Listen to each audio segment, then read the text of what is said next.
Hi friends, welcome back to my channel. ನಾನು ಶೈಲಾ. ನನ್ನ ಚಾನಲ್ನ ಸಬ್ಸ್ಕ್ರೈಬ್ ಮಾಡಿಲ್ಲ ಅಂದರೆ ಸಬ್ಸ್ಕ್ರೈಬ್ ಮಾಡ್ಕೊಳ್ಳಿ. ನಾನು ಹಾಕೋ ಪ್ರತಿಯೊಂದು ವಿಡಿಯೋನೂ ನಿಮಗೆ ರೀಚ್ ಆಗುತ್ತೆ. ಬೆಲ್ಲೈಕನ್ನ ಕ್ಲಿಕ್ ಮಾಡಿ ಆಲ್ ಅಂತ ಕೊಡಿ. ನಾನು ಬೀಟ್ರೋಟ್ ಚಪಾತಿ, ಮಸಾಲೆ ಬೀಟ್ರೋಟ್ ಚಪಾತಿ ಪೂರಿ ಮಾಡ್ತಾಯಿದ್ದೀನಿ.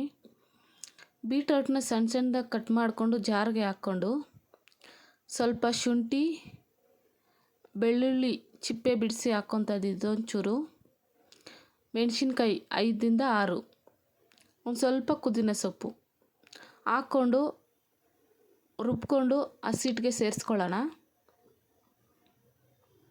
ನುಣ್ಣಗೆ ರುಬ್ಕೊಬೇಕು, ತೊರ್ತೋರಿ ಇದ್ದರೆ ಚೆನ್ನಾಗಿರಲ್ಲ.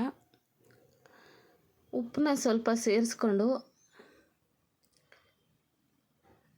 ಕಲಿಸ್ಕೊಳ್ಳೋಣ. ನೀರೇನು ಹಾಕೋಷ್ಟಿಲ್ಲ. ನಾವು ನೀರು ಹಾಕಿ ಒಂದು ಸ್ವಲ್ಪ ಬೀಟ್ರೋಟ್ನ ರುಬ್ಕೊಂಡಿರ್ತೀವಿ, ಅದೇ ನೀರೇ ಸಾಕು. ಆ ನೀರಿಗೇ ಚಪಾತಿ ಹಿಟ್ಟು ರೆಡಿ ಆಗುತ್ತೆ. ಒಂದು ಸ್ವಲ್ಪ ಗಟ್ಟಿ ಆಯಿತು ಅಂದರೆ ಒಂಚೂರು ನೀರು ಹಾಕ್ಕೊಳ್ಳಿ.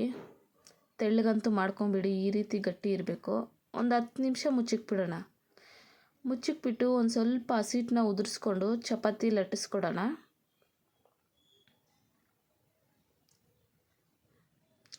ಪಿಂಕ್ ಚಪಾತಿ ಅಂದರೆ ಯಾರಿಗೆ ತಾನೇ ಇಷ್ಟ ಇರಲ್ಲ. ಬರೀ ಬೀಟ್ರೋಟ್ ತಿನ್ನಲ್ಲ ಅನ್ನೋರು ಈ ರೀತಿ ಚಪಾತಿ ಅಂದರೆ ಎಲ್ರಿಗೂ ಇಷ್ಟನೇ.